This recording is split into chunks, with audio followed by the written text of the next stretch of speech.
Kahapon, may natira ulit kami yung kahapon.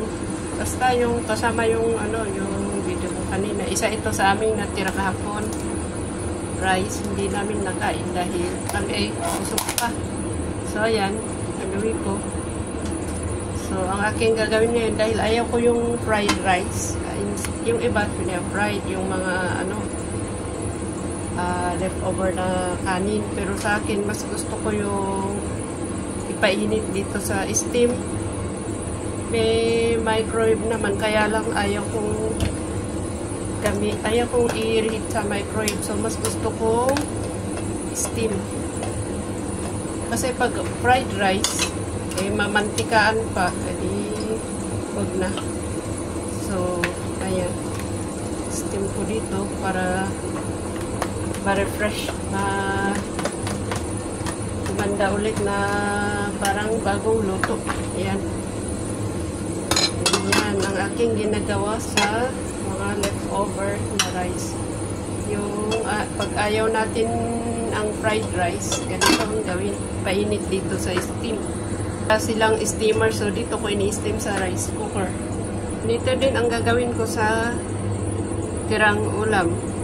May 3 hipon, fried fish na ang tigas-tigas, hindi kaya i-steam ko ulit para lumambot siya. Tapos, konting chicken. Ito, grilled na chicken. So, ayan. Tapos, ako ay magboboil ng aking gulay. Ito ang gulay ko ngayon.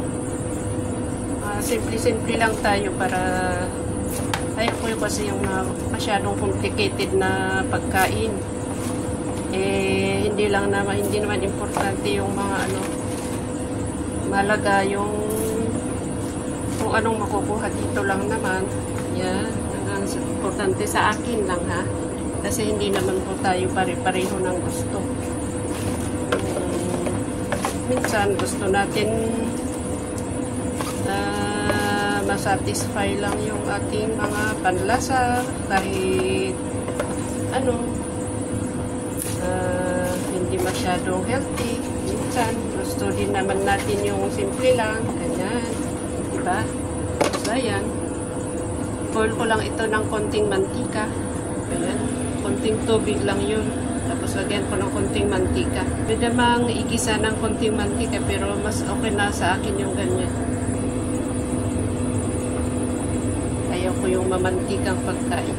Lagyan natin ng low salt na ito, hindi masyadong maalat na asin.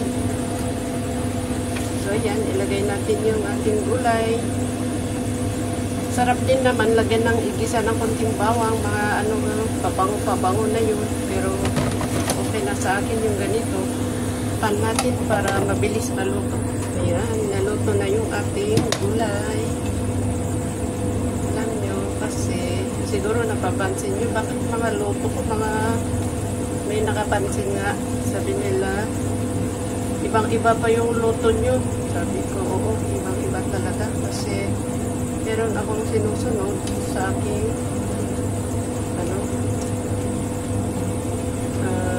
pagkain. Tsaka, ayaw ko kasi yung, hindi naman yung ayaw, pero, mas gusto ko yung, yung mga ganito dahil,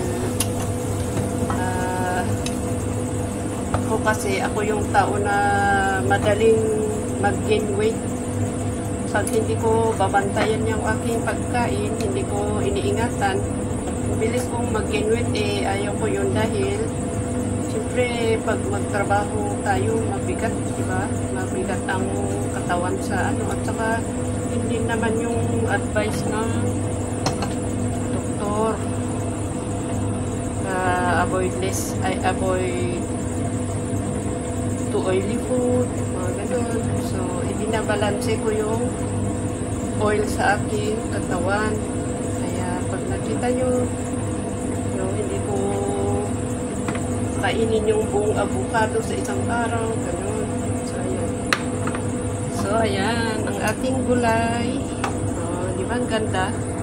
Ang hirap gumalaw pagka, mabigat ang timbang. So, ayan. Sadya na po kayo sa maingay na aking sampayan. So, Yan, narihit na yung ating